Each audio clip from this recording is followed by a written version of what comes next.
Simon Miller from WhatCulture here. This is cool with the one and only FTR. How are we doing, my friends? We good? We well? We're okay. I told you were the ugly version of Dax, but I'm just kidding with you. Look at our faces, dude. I think if you stayed here, you could help Cash double his money, because I think a lot more of the women would like to see you than like to see me. I disagree with that massively. So? No, you got a wonderful moustache. Yeah, well, that only takes care of my wife, if you know what I'm saying. Right, okay. That's the only girl I take care of that. And we're away. And what I've realised about this interview is we had that, and then you were just flexing away a bit. I'm trying to kind of outpose you here, because look at you. No, dude. I saw that Instagram pic the other day. You had your arm was the size. Look at that. Oh no, both of you. Yeah, but he was flexing in it. To be fair, he stood on the right side. I had to stand on the left side. This is my torn bicep side. Well, there you go. It's not as big. Well, there you go. Yeah, there you go. Let's, to the world, let's show the real bicep. There we go. I mean, it's okay. What is going on? I'm cramping like crazy, dude. Yeah, but it's because you're so jacked. The muscle can't fit within the skin. It's like, it's busting. It is. I do have one muscle that can't fit in the skin, if you know what I'm saying. There we go.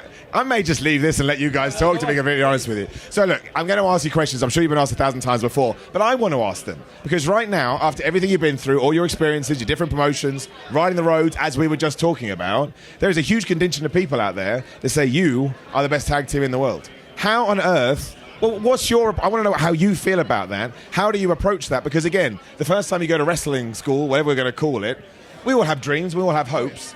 You're there. You've made it. And I just think that's the coolest thing in the world. Yeah, I think for me, like, obviously I enjoy that the fans love us, and I enjoy that the fans appreciate us like that and consider us to be one of the best tag teams in the world, maybe one of the best tag teams of all time. But for me, personally, we're still on our ascension for that. And all of our matches, I've said it, we talked about this actually the other day. Our matches are not always like super visually pleasing, especially considering 2023's standard for wrestling. But our matches are structured with emotion in mind. So it's awesome to be able to kind of go against the grain of what wrestling matches are today, and that people still care about us and love us. And yet, man, like I say it all the time on my podcast, they fucking care about us. And I can't believe that. So I think more than being like considered the greatest tag team, just having these people actually emotionally affected by us, that means more to me than anything. Oh, yeah, man. Yeah, I was going to say, like you said, we're not the flashiest wrestlers, and wrestling is subjective, right? Like, what's right and what's wrong can vary. Like, crowds like what they like. They might like what we do. They might like what the Young Bucks do. Like, and we're totally different. We're polar opposites. But to be in the conversation, like, to be considered and to have, like, a large majority of fans voting for or saying, like, we are the top tag team, like, that is wild. Because, like you said, like, I never went to a training school, but like when I was starting out, I had dreams, I had aspirations, and I never thought that this would be really that obtainable. Like, I thought I could do okay, but I never thought like we would be IWGP, AAA, and Ring of Honor Tag Team Champions at the same time, or wrestling in New Japan and wrestling the Briscoes in a trilogy that is regarded as maybe the best that's ever happened. So, I mean, like I said, I think we're still adding to it. I think last year was a year for us to really launch into another stratosphere, and I think we're still ascending right now. But I think that when it's all said and done, that whether it's subjective or not, we're going to at least be in the conversation. Absolutely right, you're there. And then you just sort of ride that out as best you can. Interesting, you just mentioned about the style argument, right? 2023 wrestling. Yep. Everybody says, oh no, this is the style, this is the style. I certainly see it on the independent scene. And then obviously you guys are going, oh, well, actually, no, the style is what do you want your style to be? I suppose Moxley mentioned the other day when he did that podcast, and he was also saying, you can just make up whatever you want, and that can be your style. Is that something you're trying to sort of teach to the people that are, coming up, the young guys, and saying, look, I get that you want to do, I love, we'll call it flippy wrestling, I don't know. I love all that stuff, but you can create your own niche within that, and then, craft your own path, I suppose. Yeah, so for me, on AEW TV, I'm probably the least athletic wrestler, and I'm saying that as a joke, but also seriously. I'm probably the least athletic wrestler that we have. But on top of that, like, I have a style that I enjoy and that I enjoy portraying.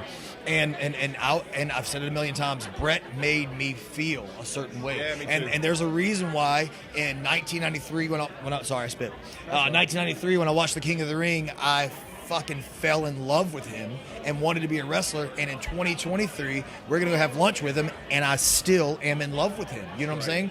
And so that's what I want to do. I want to make them feel, but also I want to portray my style, our style, without having to ever question the fans, or having the fans question us, our believability, our realism, and know that we're doing it to never, ever, ever jeopardize the legitimacy of professional wrestling.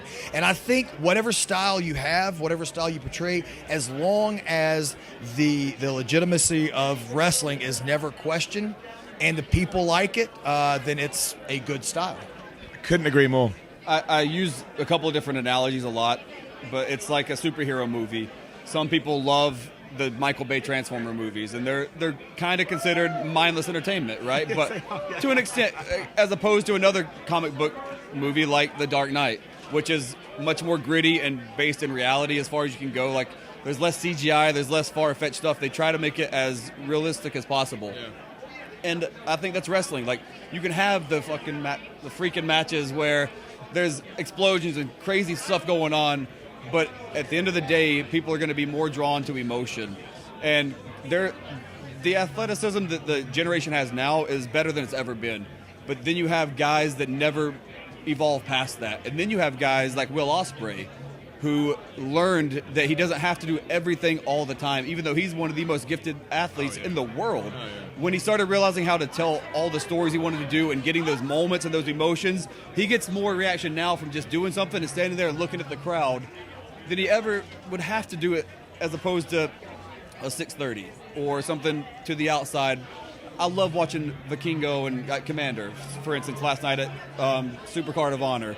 But man, like, those guys are going to do those things, and they're a different class than everybody else. And if you can't do those things to their level, you better find something else, because if the fans don't take to you and you're doing things second rate, man.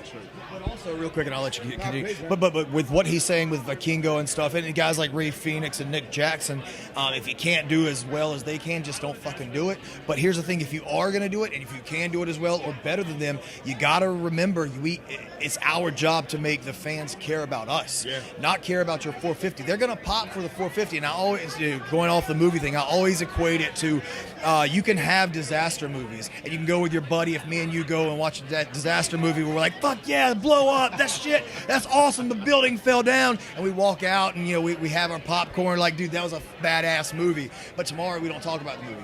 Or you and I could sit down and we could watch Citizen Kane, right? And there's a moment where we're like, oh my god, it's bad, and then you're like this. And you're paying attention. And then you pop again, you know what I'm saying? And then tomorrow you talk about it. And then 2 years, and then 50 years later, you talk about Citizen Kane. That's wrestling, man. You know what I'm saying? That's wrestling. Another, like, one now, like, a very popular show is The Last of Us, right? And it's not one constant high spot. It's not whole show is just crazy. There's build, there's suspense, there's moments that make you invest into the character as a character. So when something does happen to them, it means more. Like, at the end of the show, if one of the main stars dies and you've been programmed to think that this is somebody we care about, they're going to be the centerpiece of the show, let's see what happens, and then they die, you're like, oh my god. Like, see what you've done, Simon? See what you've done. No, this is great for me. I'm like sitting under the learning tree right now. I just want to go run off and do things. Right? I want to make sure we get back to your things. So one quick question, just because it is WrestleMania weekend, and I love the thing I genuinely love about both of you is you're always talking about giving back. We want to leave the tag team scene, especially, in a better position than we found it. And we don't know for sure, but WrestleMania, apparently, night one could be, main evented by the tag team titles. Again, up in the air. By the time you see this, you already know.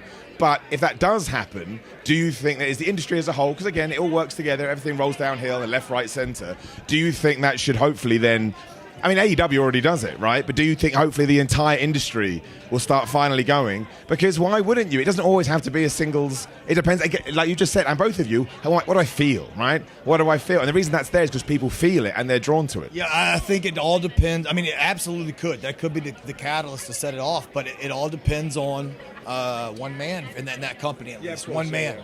And if Monday comes around and he's like, well, I don't care about it anymore, then it's gonna trickle down. Because what happened was, like, if you look back at wrestling, tag team wrestling in particular, anywhere between after the Hardys, Dudleys, and Edge and Christian until just recently, man, there were no real tag teams because all he did was prioritize singles wrestling. So the two wrestlers, the tag teams would only do their stuff. They would tag in, one guy would do all his stuff, tag in, he'd do his stuff. And so there was no tag team psychology. And then two 5'10" Southerners came along in 2015, and we said we will have no selfish ambition. Let's work together. Let's make the the hope spots mean something instead of it being a chin lock, fight up 3 elbows, big, huge, pretty move from a heel. You know what I'm saying? So it all depends on, for that company, one man, and if he does prioritize tag team wrestling, then it will allow that whole genre to shoot up.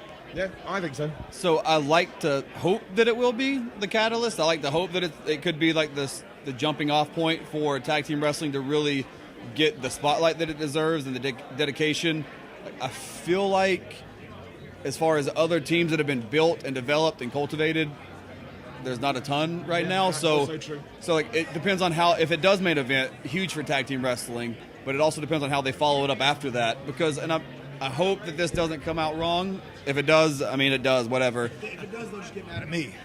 So all 4 guys, both Usos, Sammy, Kevin, all extremely talented guys, they deserve a spotlight. But the majority of the story build has been around Roman. Yeah, it's true. And Sammy was added in there, and it was a lot of Sammy and Roman. And, of course, the Usos and Kevin and all of them had some great moments, too. But I hope that it doesn't lose focus once the Roman aspect has run its course, if that makes sense. Like, the bloodline with Sammy and Kevin, that story, I imagine, is close to its end. So once it does, I hope that the Usos, I hope Sammy and Kevin still are featured prominently in main event scenes and get to do more stuff with tag team wrestling. That's my hope. You know why? Because tag team wrestling's flipping great. Oh my God. That's why. I love it. I love it. It's awesome. Dax, absolute pleasure. Cash, absolute pleasure. I want you to get back to your. I mean, I can talk to you all day, but I feel like I'm taking money from your pocket. So there's like. Because I thought you were going to ask about what we're going to do when our contract's up, and I was going to tell you if you asked, but fuck it, man. Well, you see. Give you breaking news, but we'll see. But we don't. Can I just make it up? Can I make it up? Is that right? Just lie? Just lie? Yeah, that's lie. That's what Dave Meltzer and Brian Alvarez do. So That's all I need. Thank you very much.